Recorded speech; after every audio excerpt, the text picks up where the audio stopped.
When I first thought about retirement, I pictured quiet mornings, a little gardening, and maybe seeing the grandkids once in a while. I thought it would be simple. Just stop working, and that's it. But let me tell you something I've learned. Retirement is not an ending. It's a whole new chapter. A slower one, sure, but also deeper, more meaningful, and if you do it right, more joyful. I spent 35 years working in public education. I wasn't rich, but I was steady. And now, more than a decade into retirement, I've realized there were some key decisions, simple choices, really, that made this life possible. Today, I want to share 12 golden rules. 6 of them helped me get to retirement without regret. The other 6? They're the reason I wake up smiling. Rule 1. Live below your means always. If I could go back and tell my 30-year-old self just one thing about money, it would be this: live below your means. Always. Not just when times are tough. Not just when you are trying to pay off a loan or save for something big, but all the time. It is not about being cheap or missing out. It is about choosing peace of mind over pressure. You see, I never had a big salary. I worked in public education for most of my life, but I learned early on that what matters most is not what you earn, but what you keep. While others were trading in their cars every 3 years, I was driving the same little sedan for nearly 2 decades. It still got me to work on time. We rarely ate out, but my kids grew up with home-cooked meals and hand-packed lunches. They may not have had the flashiest sneakers, but they had memories of camping trips, board game nights, and birthday cakes made by hand. And today, as adults, they tell me those are the things that mattered. Not the price tags, but the time we spent together. Living below your means does not mean depriving yourself. It means making room for security. It means having enough saved when the roof leaks or the car needs new tires.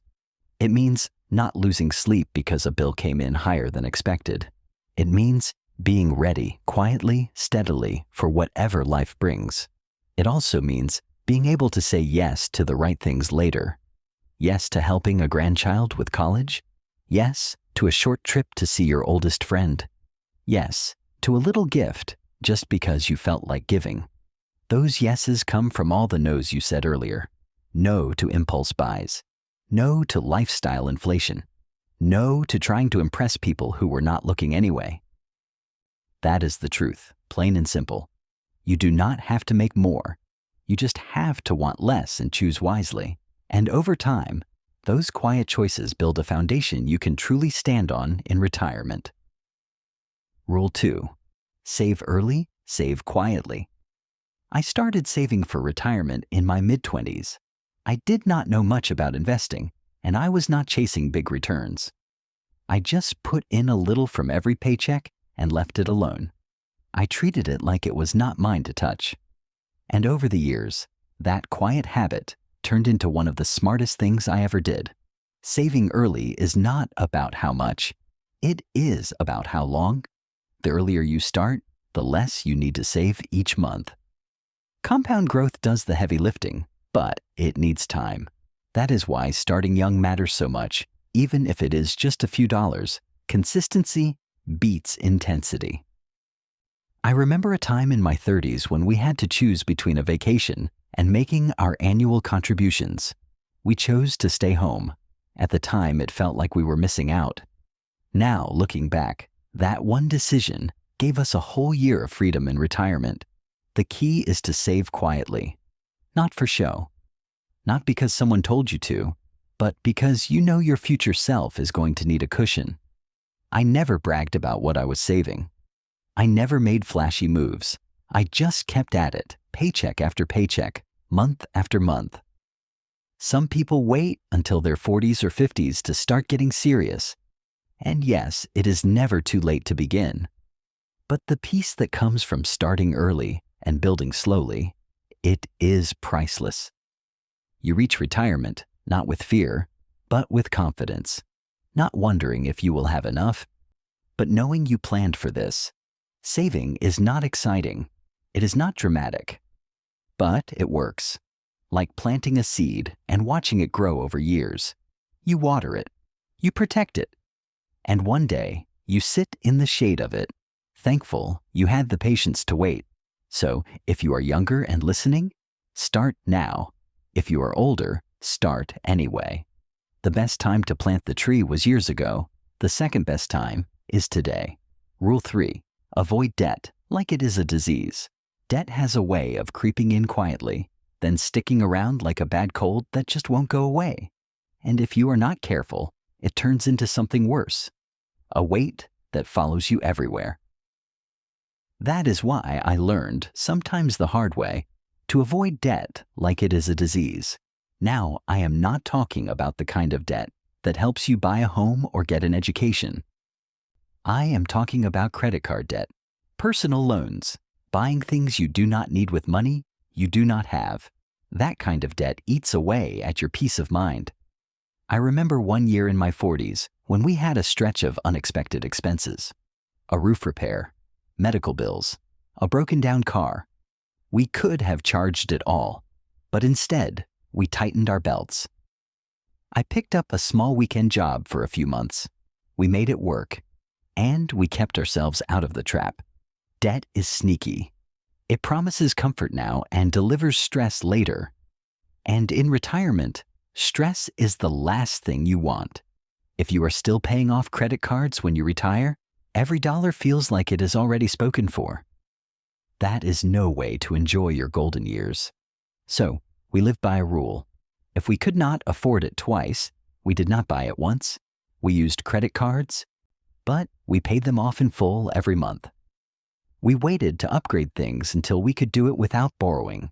It taught patience, it built discipline, and it brought freedom. Because that is the truth. Being debt-free is freedom. Freedom to choose how you spend your time. Freedom to sleep at night. Freedom to say yes when life brings an opportunity.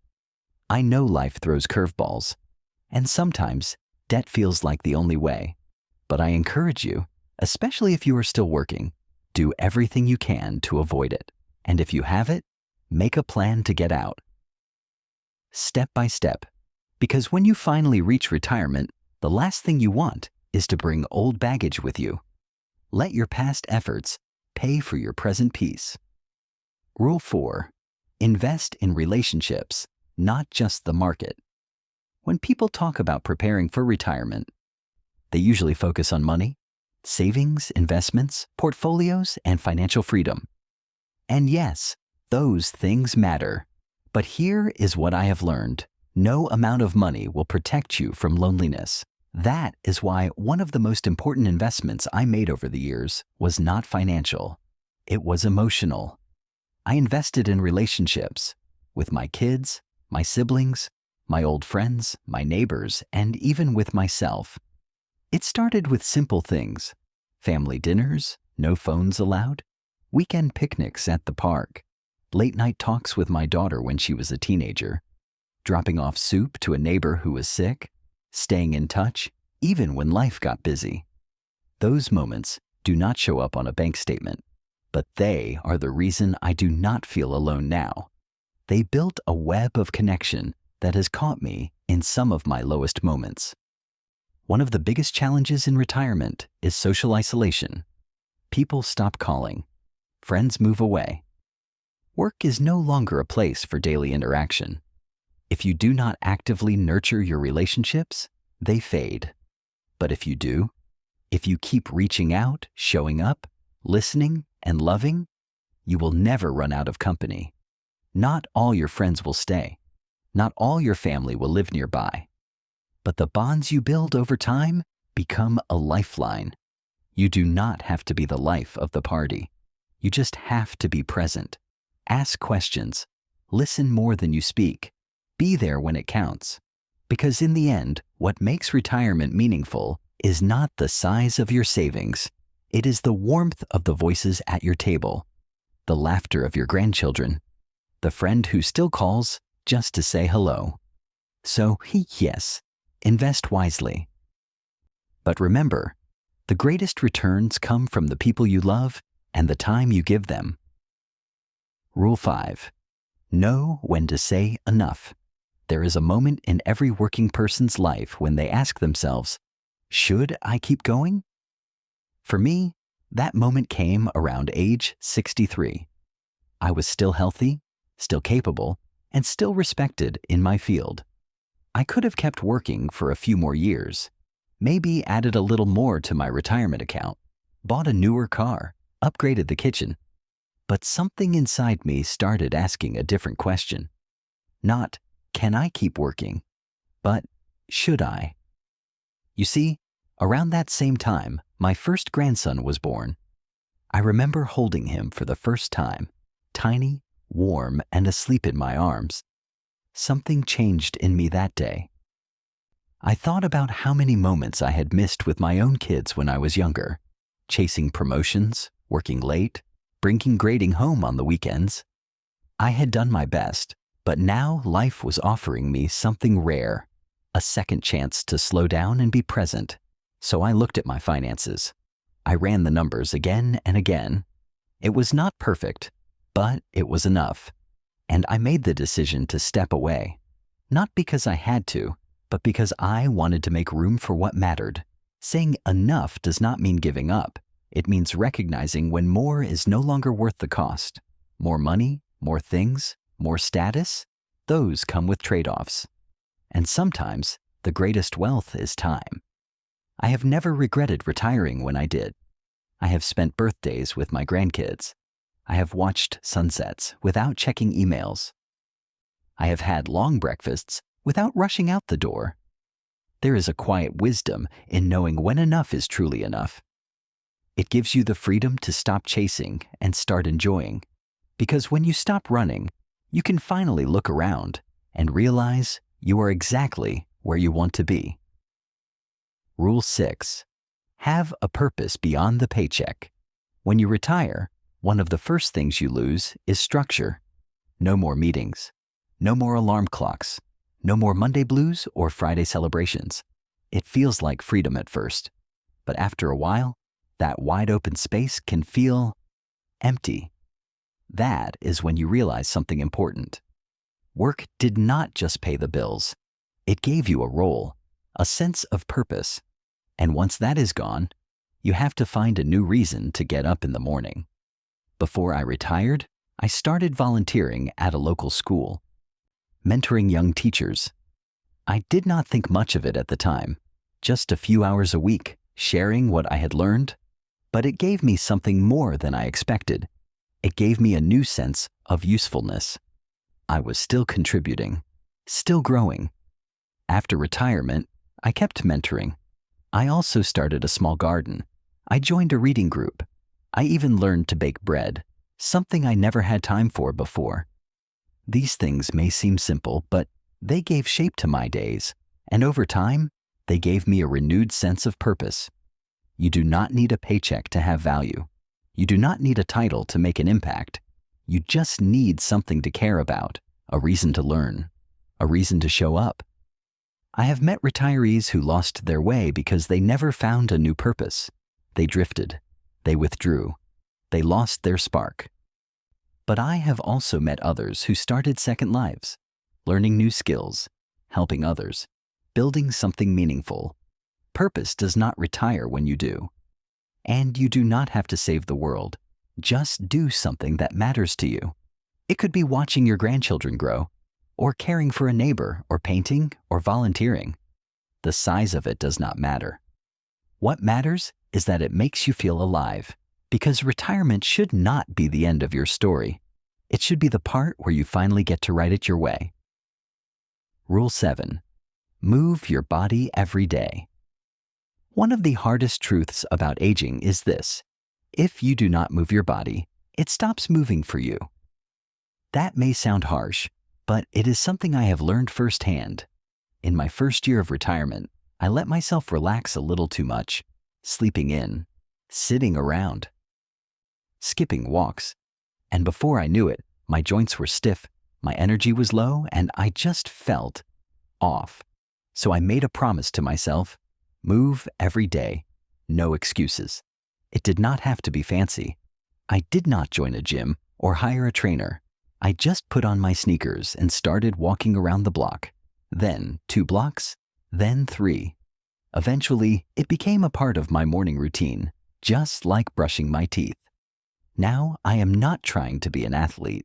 I am trying to stay active enough to enjoy my life, to get on the floor and play with my grandkids, to carry groceries without hurting my back, to wake up and feel good in my own body. Some days, I stretch while watching the news. Some days, I take a slow walk with a neighbor. Some days, I put on music and dance around the kitchen like nobody's watching. And let me tell you, those are the best days. Movement is medicine. It keeps your joints loose, your heart strong, and your mind clear. It lifts your mood. It helps you sleep. It gives your day structure. And best of all, it reminds you that you are still here, still able to participate in life. So if you are retired and feeling stiff or tired or just unmotivated, start small. Take a 10-minute walk. Stretch your arms. Do a few gentle squats. Whatever you can manage. Do it today and then do it again tomorrow.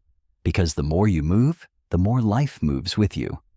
And that, my friend, is a kind of freedom worth keeping. Rule 8. Stay curious. Never stop learning. I used to think that learning was something you did in school.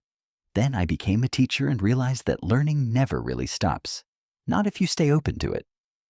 And now in retirement, I have come to believe that staying curious is one of the most important things you can do for your heart, your mind, and your spirit. After I retired, I finally had time to explore things I had always been curious about. I took a class on birdwatching. I learned to play the ukulele. I read books I had put off for years. I even tried my hand at woodworking. I was not trying to be perfect. I was just trying to stay alive in my mind. Curiosity keeps the world interesting. It pulls you out of routines. It gives you something to look forward to. It can be as simple as learning a new recipe, trying a new walking route, or asking your grandchild how to use a new app on your phone. When you are curious, you stay connected to the world, to other people, and to yourself. You stop seeing age as a limitation and start seeing it as an opportunity, not to prove anything, but to enjoy everything. And here is the beautiful part. Curiosity does not care how old you are. It just needs a spark, a question, a little wonder. So never stop learning. Read, listen, ask questions, watch a documentary, go to a local museum, join a class even if it is online. Learn something new just for the joy of it, because a curious mind is a young mind. And as long as you stay curious, a part of you will always stay young. Rule 9. Give more than you take. When I was working, I used to think giving meant writing a check to a charity or helping a neighbor move a couch once in a while. And yes, those things matter. But after I retired, I learned that giving is much more than that. It is about showing up, offering your time, listening, sharing what you have, even when it is just your presence. I started tutoring local kids a few years after I retired. Nothing formal, just a couple hours a week at the community center helping them with reading and math. I thought I was doing it for them, but the truth is, I got just as much back. I got purpose. I got laughter. I got stories I never would have heard otherwise. Giving reminds you that you still have something valuable inside you. That even without a job title or a paycheck, your time and attention matter. It is easy to feel invisible as you get older, but when you give, really give, you become visible again, not in a loud way, but in a meaningful one. You do not need money to be generous. You can give your time, your skills, your wisdom, even just a warm smile to a stranger on a hard day. These things do not cost anything, but they can mean everything. And here is the real secret. The more you give, the less you feel the weight of your own worries. Giving takes your focus off what you lack and puts it on what you can offer. That shift in perspective is powerful. It creates joy both for others and for yourself. So whether it is mentoring, volunteering, helping a friend, or just listening with full attention, choose to give more than you take. You will never regret it. In fact, you might find it becomes the best part of your retirement. Rule 10. Stay connected, especially when it is hard. One of the quiet truths of retirement is that your social world starts to shrink. You do not go into the office anymore. Your kids have their own lives. Friends move, some grow distant, others pass on. And if you are not careful, you can start to feel like the world is moving on without you. That is why this rule matters so much to me. Stay connected. And not just when it is easy, especially when it is hard. In my first year of retirement, I stopped hearing from a few people I used to see every week. At first, I waited for them to call, but then I realized if I wanted connection, I had to be the one to reach out. So I picked up the phone. I sent letters. I scheduled coffee with old friends. Some responded, some didn't. But those who did, those friendships deepened. It takes effort. It takes humility. Sometimes it even takes forgiveness. But staying connected is worth it. I also made new connections. I joined a book club at the library. I started attending a small discussion group at the community center. I volunteered. I found that when you show up, even quietly, people notice, and relationships start to form. Human beings are not meant to live in isolation. We need conversation.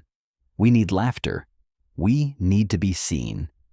As we get older, it is easy to believe we do not have much to offer.